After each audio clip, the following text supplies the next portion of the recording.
આજે સવારમાં ઉઠી ગયો, માલુમ તેરા બાપ કો મત સિખા ચલ. પછી હાથમાં લઈ લીધું તાળું અને તાળું મારવાની ટ્રાય કરી તો તાળું લાગ્યું જ નહીં. પછી ખબર પડી કે તાળું ઊંધું છે. પછી તાળું મારી દીધું. અને આ છે મારો આઈફોન. અચ્છા. આઈફોન ના કેમેરા સારા છે પણ કાચમાં થોડાક ડાઘ છે.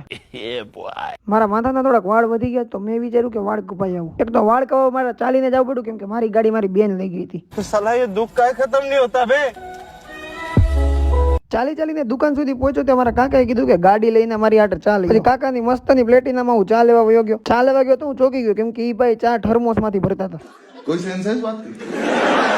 ચાલીને દુકાન આવી ગયો ને પછી ચાલીને હું પછી વયો ગયો વાળ કપાવવા ગયો તો રસ્તામાં અબીજરભાઈ ની દુકાન આવી ગઈ. અબીજરભાઈ ને મળીને ગયો. ચકલા થોડા બાત બને યાર. મને પૂરેપૂરું યકીન છે આજે અબીજરભાઈ ના દર્શન થયા છે એટલે મારો આખો દિવસ ખરાબ જાય. અબીજરભાઈ ની દુકાનમાં લાઈટ ને પંખા ને એવું બધું મળે છે. અબીજરભાઈ ની દુકાનેથી હું સીધો વયો ગયો વાળ કપાવવા માટે. વાળ કપાવવા વાળા ભાઈએ કીધું કે તને હું વાળ નહીં કાપી દઉં, હું તને હેર કટ કરી દઈશ. મેં કીધું વાંધો નહીં, મારે વાળ કપાવતા તમે હેર કટ કરી દે, ઓલા વખતે બીજી વાર આપણે વાળ કપાઈ નાખશું. ડિપ્રેશન.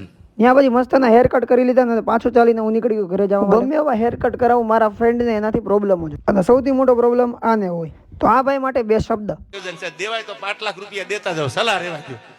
તમે લોકો વિચારતા છો કે ભાઈ રેગ્યુલર વ્લોગ કેમ નથી મૂકતો? તો રેગ્યુલર વ્લોગ હું એટલે નથી મૂકતો કેમ કે મારા ફોનમાં થોડોક પ્રોબ્લેમ આવી ગયો. ધીમે ધીમે ઘરે ચાલતા પહોંચી ગયો. તમે જોઈ શકો છો કે મારા ઘરે પુટ્ટીનું કામ ચાલુ થઈ ગયું છે. પછી ઘરે જઈને નાઈ લીધું ને બાબલા જેવું થઈ ગયું. અને વિડીયો લાઈક ન કરો તો કરીને જજો કેમ કે મારા અમુક ગામવાળા મારા વિડીયો જોશે પણ લાઈક નથી કરતા. જેને હું નથી ઓળખતો એ મને ફોલો પણ કરે છે અને લાઈક પણ કરે છે. અને જેને હું ઓળખું છું સારી રીતે એ મને ફોલો પણ નથી કરતા અને લાઈક બી નથી કરતા. कारण नरेंद्र मोदी है.